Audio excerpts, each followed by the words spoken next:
అందరూ పడుకొని ఉంటారు. ఒక్కసారిగా ఏదో వచ్చినట్టు ఇంట్లో నుంచి బయటికి వచ్చేసరికి ఒక్కసారిగా చంటి ఉలిక్కిపడి లేచి కూర్చుంటాడు. సింధూర మెడలో తాళి కట్టిన విషయాన్ని గుర్తు చేసుకుంటూ ఉంటారు.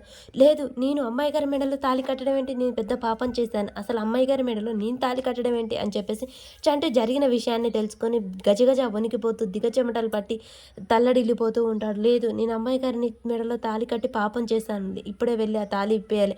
అసలు నా స్థాయి ఏంటి? అమ్మాయి గారి స్థాయి ఏంటి? దేవుడా నన్ను క్షమించు అని చెప్పేసి ఎమ్మటే తన కాడ ఉన్న పెళ్లి కూతురు బొమ్మ తీసుకొని మాట్లాడుతూ ఉంటాడు. ఇక సింధూర కూడా అదే విషయాన్ని గుర్తు చేసుకుంటూ ఉంటుంది. చంటి తన మెడలో తాళి కట్టిన విషయాన్ని గుర్తు చేసుకుంటూ ఆ తాళిని పట్టుకొని ఆలోచిస్తూ ఉంటుంది సింధూర. అమ్మాయి గారు, నేను కావాలని తాళి కట్టలేదు, నన్ను క్షమించండి. మీ మెడలో కట్టాల్సిన తాళి అమ్మాయి గారి మెడలో కట్టాను. సత్య ప్రమాణకంగా చెప్తున్నాను, నేను కావాలని కట్టలేదు, అమ్మాయి గారిని కాపాడుకోవడం కోసమే కట్టాను. ఆ తాళి నేను అస్సలు ఉంచను. ఆ తాళికి విలువే లేదు, ఏదో ఒక తాయెత్తు కట్టినట్టే అని చెప్పేసి చంటి తనలో తను మాట్లాడుకుంటూ ఉంటారు. సింధూర అదే గురించి ఆలోచిస్తూ ఉంటుంది. లేదు, ఇప్పుడే వెళ్తాను, వెళ్ళి అమ్మాయి గారి మెడలో ఉన్న తాళి తీసేస్తాను, జరిగింది మొత్తం అమ్మాయి గారిని మర్చిపో అని చెప్పేసి వస్తాను, అదే కరెక్టు, అదే చేస్తాను అని చెప్పేసి చంటి ఆలోచిస్తూ ఉంటాడు సింధూర దగ్గరికి వెళ్ళాలని. ఇక చంటి అయితే గబగబా అక్కడి నుంచి లేచి వెళ్తాడు.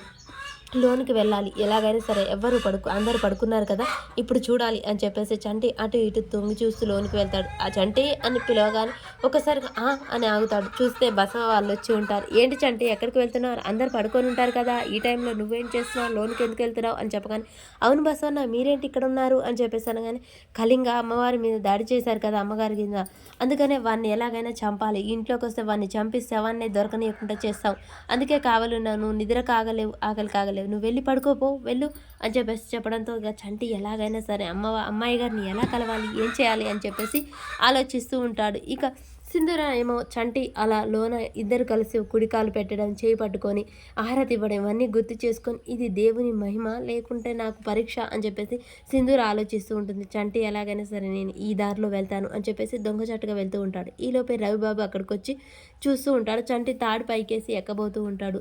కళింగా అని పిలుస్తూ ఉండగానే, చాముండి ఇక్కడ ఏం చేస్తున్నావు, డబ్బుల కోసం వచ్చావా? కాదు కాదు, ఒకసారి అటు చూడు అని చెప్పగానే తాడైతే అక్కడ వేలాడుతూ ఉంటుంది. చాముండి రవిబాబు అటు చూస్తారు. మరి చంటి పైకి వెళ్ళడం చూసి ఇంట్లో అందరినీ పిలిచి అల్లరి చేస్తారా? అసలు ఏం జరుగుతుంది?